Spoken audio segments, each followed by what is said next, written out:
Olá pessoal, tudo bem? Professor Marcos de Modelagem de Sistemas de Controle.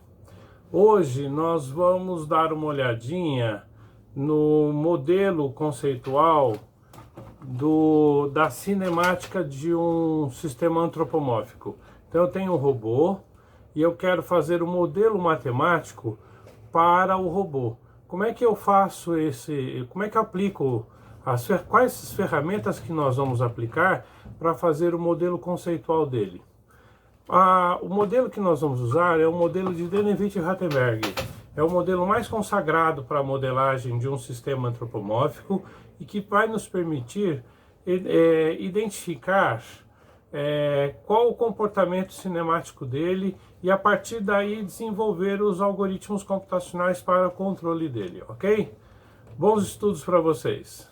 Nós vamos então começar a fazer o nosso estudo com relação à modelagem de sistemas antropomórficos. Nós estudaremos nestas primeiras aulas o modelo de Denevich-Rattenberg. Este modelo, desenvolvido por dois físicos e engenheiros, permite que nós obtenhamos a equação de transformação de um sistema antropomórfico. A partir da equação de transformação homogênea de um sistema, eu consigo conceber toda a parte cinemática. Então, quer dizer, posição, velocidade, aceleração de um sistema. Então, este é o modelo mais importante para a construção de um algoritmo que vai controlar o sistema antropomórfico. Bom, o modelo parte do seguinte princípio: a análise e observação de parâmetros, esses parâmetros chamados parâmetros de Denevich-Rattenberg, da concepção de uma cadeia aberta. Então, quando eu tenho um conjunto cinemático, nós analisamos os pares cinemáticos para a obtenção do modelo matemático para cada elo.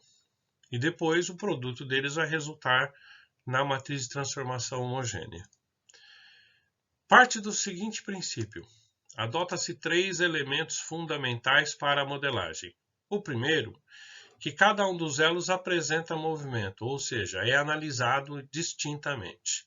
Mesmo quando eu observo um elo fixo, uma junta fixa que não tem movimento, ainda assim eu adoto ele como sendo um elo para fins de análise. Segundo, os elos, ou correspondentes vínculos, eles devem ser entendidos como elementos rígidos. E terceiro e último, quando da modelagem, se necessário, nós podemos incluir juntas, elos virtuais. O que é um elo virtual? Quando em algum determinado ponto eu tenho mais de um movimento. Então, se eu tenho uma rotação dentro de um eixo e uma segunda rotação dentro de outro eixo. Isso significa dizer que eu tenho uma dupla rotação num mesmo ponto, e aí, para que eu possa obter o comportamento cinemático, é necessário que eu entenda que eu tenho ali elos virtuais. Ou seja, para cada um dos movimentos eu preciso ter uma matriz de transformação. Uma vez entendido isto, então agora nós vamos para o entendimento de como surgiu esta percepção do modelo. Eles partiram do seguinte princípio: analisando-se um par cinemático. O que é um par cinemático? 2 elos. Analisando-se a junta, o comportamento de um dos elos, eu tenho então o comportamento dele. E a partir desse comportamento é traçado eixos cartesianos que me permitem estabelecer as relações de transformação dentro de um elo. Então, se observa que eu tenho 2 elos, analisa-se um dos elos, então eu tenho retas que vão ser traçadas paralelas ao elo e transversais aos movimentos, que me permitem observar a transformação entre eixos. Então, eu estabeleço um eixo para análise do elo. Esses movimentos eles têm que ser analisados os seguintes parâmetros. Primeiro, todo e qualquer movimento ocorre em torno ou ao longo do eixo Z. Esses são os critérios para a modelagem de Dennevich-Rattenberg. Segundo, o eixo cartesiano estabelecido como referência tem que ser orientado para a flange. E quem estabelece essa orientação é o eixo cartesiano X. Então, eu preciso estabelecer um plano cartesiano em que eu tenho o eixo Z passando pela junta onde ocorre o movimento e o eixo X orientado à ferramenta. A partir daí, eu coloco, então, esses eixos cartesianos. Para colocar esses eixos cartesianos, usamos a regra da mão direita. Então, se o eixo cartesiano X está para cima e o eixo cartesiano Y está para a direita, X está para a direita, o eixo Y estará para dentro da folha ou dentro do plano. Entendido isso, então eu observei que eu tenho o eixo na base do vínculo. Depois, eu estabeleço algum outro eixo cartesiano no extremo da ferramenta. Esse outro eixo no extremo da ferramenta seguindo a mesma orientação. Então, Z orientado para o movimento, X orientado para a ferramenta. Uma vez que eu coloquei esses eixos, agora eu começo a analisar o comportamento cinemático deles. Nós vamos fazer alguns exercícios quanto a isso. O que é o comportamento cinemático? Analisar cinemática é observar movimento de rotação e translação entre os eixos. Então, eu olho base e extremo de um vínculo. Verifico que eu traço retas paralelas de referência entre esses eixos. Essas retas paralelas em relação ao eixo cartesiano Z e eixo cartesiano X. Então, quando eu estabeleço essas retas paralelas, agora eu posso obter os referentes parâmetros. Quais são os parâmetros de Dennevich-Rattenberg? O primeiro parâmetro de Dennevich-Rattenberg é o movimento na base do elo. Então, eu verifico que eu tenho um eixo de rotação na base deste elo. Esse eixo de rotação eu chamo de θ. A partir desse eixo de rotação θ, eu já tenho meu primeiro parâmetro. Não havendo movimento, eu considero que θ é igual a zero. Depois, segundo, eu analiso o comportamento de translação entre os elos, entre o eixo da base e o eixo do extremo da ferramenta. A translação dele, medida sobre o eixo Z em relação à distância entre os eixos X, nós chamamos de D. Então, é o deslocamento linear em relação a esses dois eixos. Depois, fazemos a mesma análise agora da translação entre os eixos Z, medida sobre o eixo X, e chamamos de L, que é o comprimento do elo. Nesses dois casos são comprimentos. Então, D e L é a distância, que é a medida entre o comprimento do elo. E por último parâmetro, a translação. Agora, aqui é importante observar. A translação em torno do eixo X da transformação do eixo da base para o eixo do elo, do extremo. Então, o eixo do extremo tem que ser a transformação da base para o extremo da ferramenta. E aqui pode ocorrer movimento em torno de X e em torno de Z.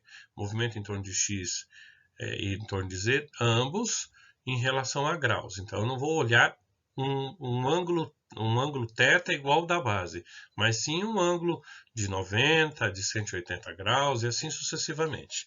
E aí eu vou obter o parâmetro alfa de rotação em torno desses eixos. Quando observado essa rotação, então, eu chego nos parâmetros de Dennevit-Rattenberg.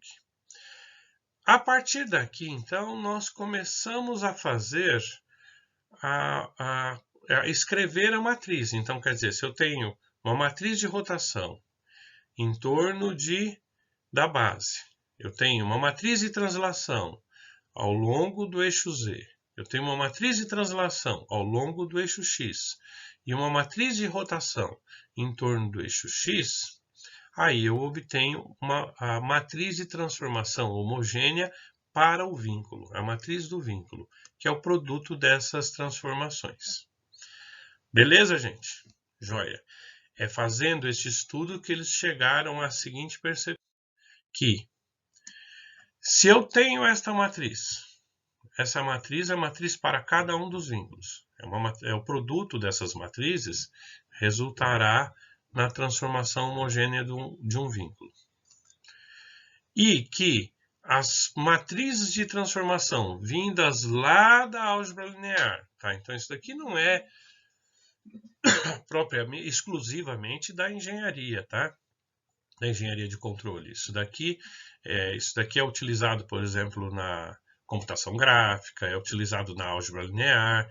Eu tenho as matrizes de rotação e translação da álgebra. A matriz de rotação em torno do eixo Z e a matriz de rotação em torno do eixo X. Não utilizamos a matriz de rotação em torno do eixo Y, tá, gente? Então é importante lembrar disso. E temos a translação ao longo do eixo X e a translação ao longo do eixo Z. Fazendo o produto delas, nós chegamos à matriz de transformação de um vínculo. E no nosso caso particular, eu sugiro o seguinte: vejam essa matriz que eu tenho em destaque. Esta matriz nós utilizamos para fins analíticos. Então, todo esse procedimento que nós vimos matemático, algébrico matemático, nós não realizamos todas as vezes, mas sim seguimos essa matriz de transformação homogênea por vínculos. Essa matriz nós seguimos como referência e formulário. Então, quando eu faço a análise dos parâmetros, eu obtenho θ, eu obtenho alfa, eu obtenho L e eu obtenho D. E aí eu substituo nessa fórmula. É basicamente isso. Então, esse é um formulário para a gente. E é importante termos esse formulário em mente e à mão. Bom, vamos então fazer um exemplo de como nós podemos fazer isso. Primeiro, temos que lembrar o que significa cada um deles. Θ é a rotação em torno do eixo Z. L é a distância entre os eixos Z. Então, uma vez que eu coloquei os eixos, eu vou verificar se ocorre distância entre eles. Aqui na questão de distância é importante observar uma coisa. Só existe distância entre eixos se os eixos forem paralelos. Se eles forem colineares, não existe distância. Tudo bem? Então eles têm que ser paralelos. Tá? Se eles forem ortogonais também não existe distância. Bom, terceiro, a distância entre os eixos X é o parâmetro DI. De novo, só existe distância se eles forem paralelos. E se não houver, se eles não forem paralelos, se eles forem ortogonais ou se eles forem colineares, isso significa dizer então que a distância é igual a zero. Nós vamos praticar. Depois, alfa é o eixo de rotação em torno do eixo X. É importante da transformação da base para o elo, do extremo da ferramenta. É a transformação e não um eixo que eu coloquei lá inadvertidamente. Exemplo, eu tenho esse antropomórfico, tá? Então eu tenho 3 elos, sendo que 3 juntas rotacionais, uma pivotante e 2 dobradiças. E eu quero analisar o comportamento desse sistema, ou seja, eu quero obter os parâmetros de Dennevit-Rattenberg para ele. Nesta nossa primeira aula deste modelo, nós vamos só obter os parâmetros. Por quê? Porque a dinâmica é demorada e trabalhosa. E aí eu recomendo primeiro começarmos obtendo os parâmetros, depois voltamos nas matrizes de Dennevit-Rattenberg, naquela matriz geral, fazemos a substituição e os correspondentes cálculos. Mas primeiro vamos só obter os parâmetros. Procedimentos. A primeira coisa que nós temos que fazer é localizar os eixos cartesianos sobre os elos. Então, é analisada elo a elo. Nós pegamos o nosso primeiro elo individualmente. Então, no momento em que eu pego o primeiro elo, eu não me preocupo com o elo 2 e o elo 3. Identifico todo o movimento que ocorre na base do elo. Então, quer dizer, eu analiso se ocorre movimento. Nesse caso, existe rotação. E agora volto lá nas minhas regras. Todo movimento ocorre em torno ou ao longo do eixo Z. Então isso é importante. Eu coloco então o eixo Z aqui, pois há movimento de rotação nessa base. Segundo, eu verifico o sistema está orientado em que sentido. Então, no nosso modelo aqui, a ferramenta está à direita. Então, eu coloco o eixo cartesiano X orientado à ferramenta. Terceiro, eu verifico, pela regra da mão direita, em que posição irá ficar o eixo cartesiano Y. Então, pela regra da mão direita, eu constato que o eixo Y está orientado para dentro. Joia. Coloquei o primeiro espaço cartesiano, o eixo do espaço cartesiano. Faço a mesma coisa agora para o extremo da ferramenta. Análise exata, igualzinha. Então, quer dizer, agora eu olho o extremo da ferramenta, o extremo do elo, e verifico. Todo movimento deve ocorrer em torno ou ao longo do eixo Z, certo? Então, essa aqui é uma junta do tipo dobradiça. A outra era pivotante, certo? A outra era pivotante, ela estava fazendo isso. A dobradiça faz isto. Então, eu observo esse movimento.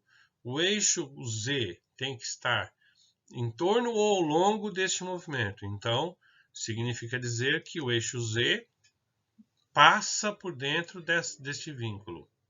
Joia, dessa junta. Passando por dentro desta junta, o eixo Z então vai ter essa orientação. Repara, eu não estou preocupado com o eixo cartesiano que eu coloquei anteriormente. Eu estou seguindo os critérios. O eixo X orientado para a ferramenta e o eixo Y, segundo a regra da mão direita, ele terá que ficar orientado para cima. Aqui um detalhe importante. Ele poderia estar orientado para cima e o eixo Z para baixo e o eixo Z orientado para dentro do plano. Tanto faz, tá, gente? Não faz a menor diferença. Seguindo essa regra, não faz a menor diferença para a gente. Bom, a base de tudo é colocar isso daqui. Uma vez que eu coloquei isso daqui, coloquei os eixos, agora eu vou para a análise para a obtenção dos parâmetros. A obtenção dos parâmetros é a chave, tá? Para a construção da modelagem.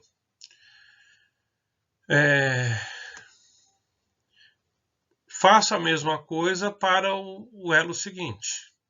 Então, no momento que eu faço agora para o elo 2, a referência para a base dele já está pronta. Eu vou fazer a análise para a próxima junta.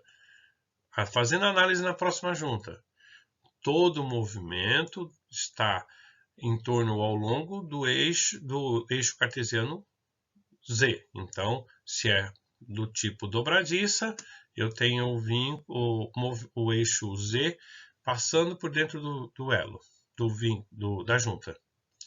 O eixo X orientado para a ferramenta, o eixo Y orientado para cima. Aqui uma observação. Se as duas juntas são idênticas, era óbvio que o comportamento cinemático delas deveria ser o mesmo. Tá? Então isso, quando a gente está modelando, a gente já, por observação, a gente já fala, opa, isso aqui é uma dobradiça com a ferramenta orientada naquele sentido, então essa junta e essa outra tem o mesmo comportamento, óbvio que tem que ter a mesma representação cartesiana dos espaços cartesianos. Bom, agora o quarto critério, falamos de 3. O quarto critério refere-se à ferramenta, ao extremo do sistema.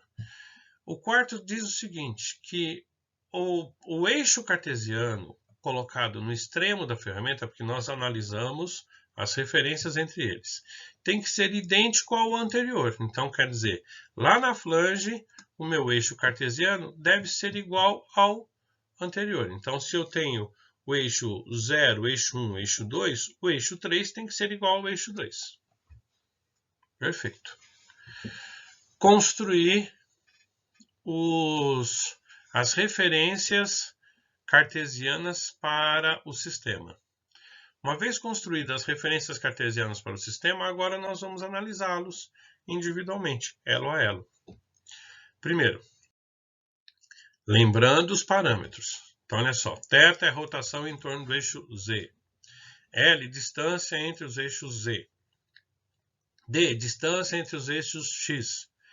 Alfa, rotação em torno do eixo X, que dá a transformação da base para o extremo do vínculo. Então, se eu quero achar θ, o que eu vou fazer? Eu olho a base desse primeiro elo. Observa, eu pintei até de azul aqui o único elo que nós vamos mexer. Então, nós vamos olhar o primeiro elo.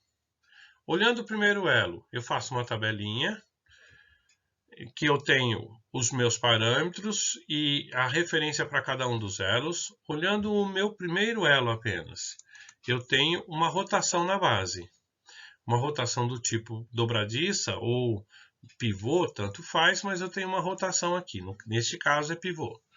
Eu tenho uma rotação aqui e isso significa dizer que eu tenho um parâmetro θ nele. Depois, eu comparo a distância entre os eixos Z. Então, eu vou obter o parâmetro LI. Para obter o parâmetro LI, o que eu faço? Eu comparo a distância entre os eixos Z. Ou seja, eu verifico se a distância, neste caso, o eixo Z, eles estão ortogonais. Ou seja, formam um ângulo de 90 graus entre eles. Quando isso acontece, significa dizer que não existe distância entre eles. Só haveria distância se eles estivessem paralelos. Então, eu digo que é 0. Depois, eu vou para a análise dos parâmetros DI, a distância entre os eixos X ao longo do elo. Então, quer dizer, eu vou pegar agora o parâmetro DI. O parâmetro DI é a distância entre os eixos X. Então, eu verifico se a distância. Existe distância porque os parâmetros, os eixos estão paralelos. Aqui um comentário. Quando eu tenho LI, eu não tenho DI. E vice-versa. Quando eu tenho DI, eu não tenho LI. Não tenho distâncias entre os dois eixos simultaneamente. Bom, e se aparecer, em algum caso aparecer, provavelmente então você colocou os eixos cartesianos de forma errada. Porque não dá, então não tem como. Aí, a partir daí, eu verifico. Este é o comprimento do elo. No meu caso, então, eu vou chamar de D1, porque eu não conheço o comprimento deste elo. Tá?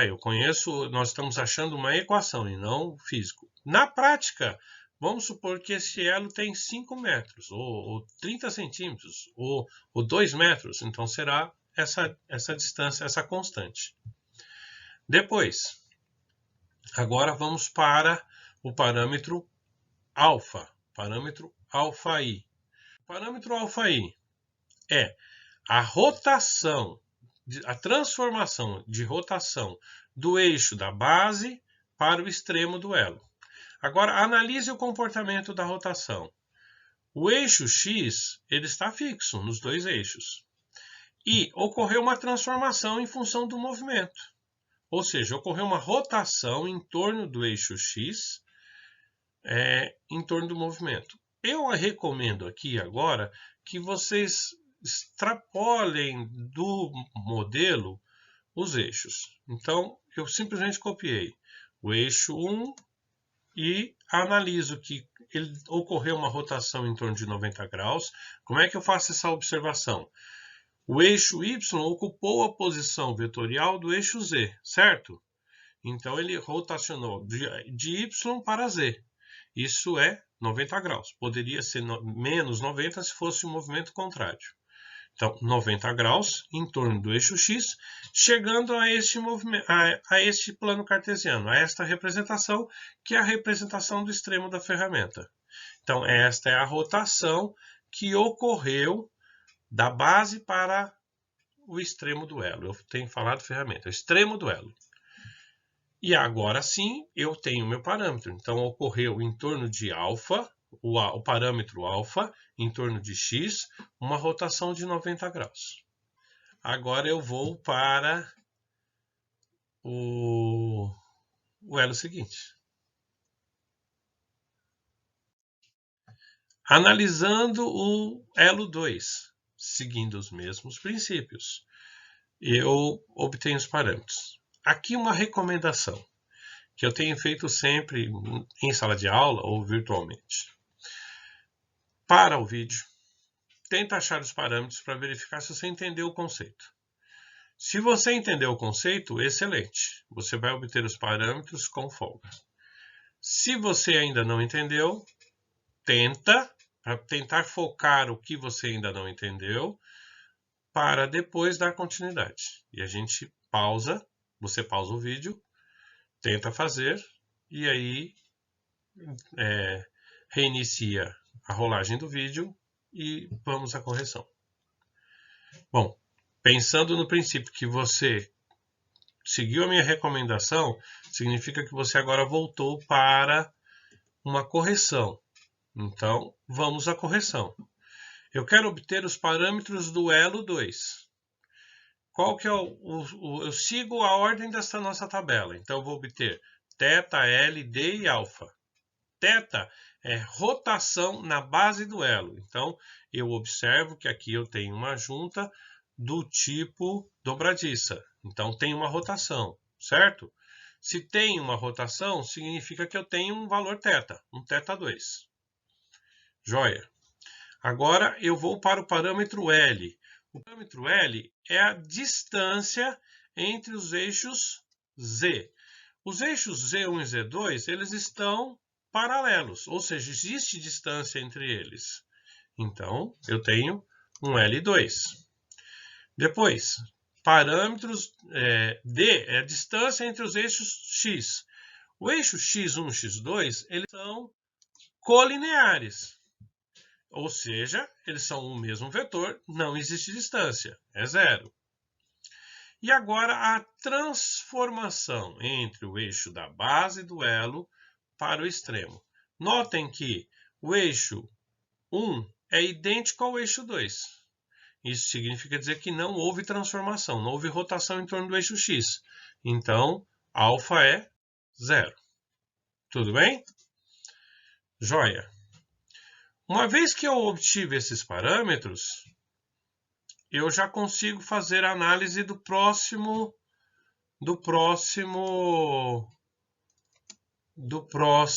elo. Ou seja, vou para o elo 3 para fazer a mesma análise.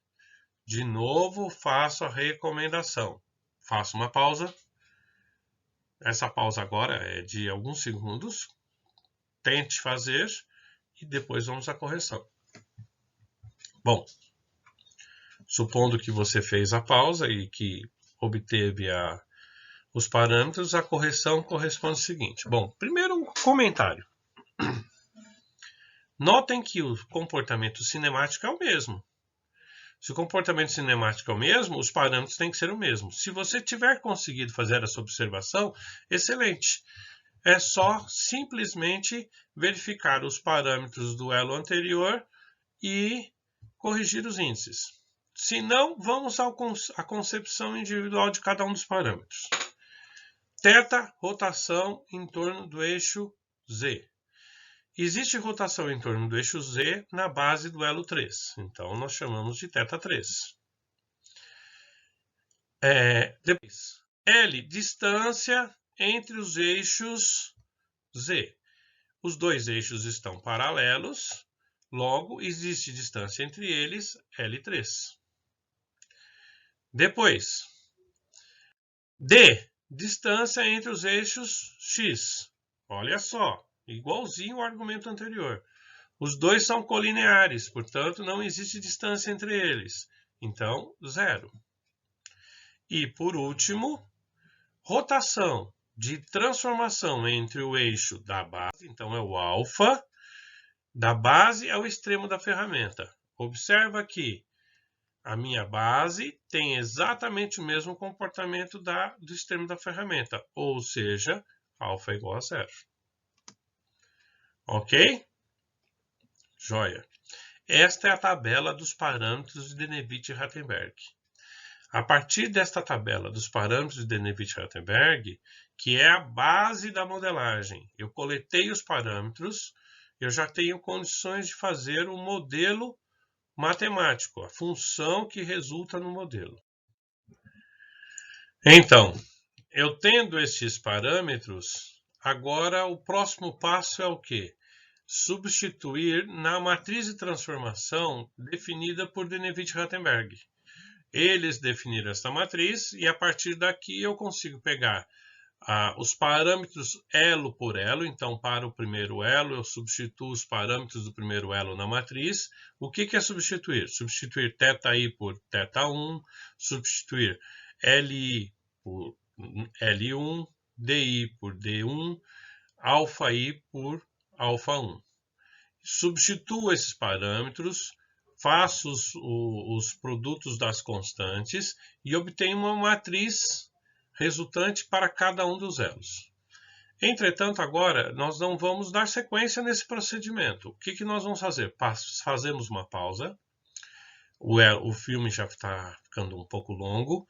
Então, agora eu recomendo que vocês façam o seguinte. Na descrição do vídeo, tem alguns exercícios. Peguem os exercícios e obtenham os parâmetros de Denevit-Rattenberg para esses exercícios. Tá? Então, é importante praticar isso. A obtenção dos parâmetros de Denevit-Rattenberg é o elemento mais importante na modelagem. O restante é álgebra, é aritmética, são o produto entre os elementos. Então, eu nem diria álgebra, é mais aritmética. É só realizar o produto entre as matrizes. Se isso então é fato, agora vocês vão treinar, vão exercitar a obtenção dos parâmetros. Tá? No próximo vídeo nós vamos corrigir um dos exercícios, depois eu dou a correção geral de todos os exercícios, mas façam a obtenção dos parâmetros de Denevit-Rattenberg, que depois nós vamos fazer o produto dessas matrizes, elo por elo, e obter a matriz de transformação de controle para o sistema cinemático, ok? Joia? Bons estudos para vocês!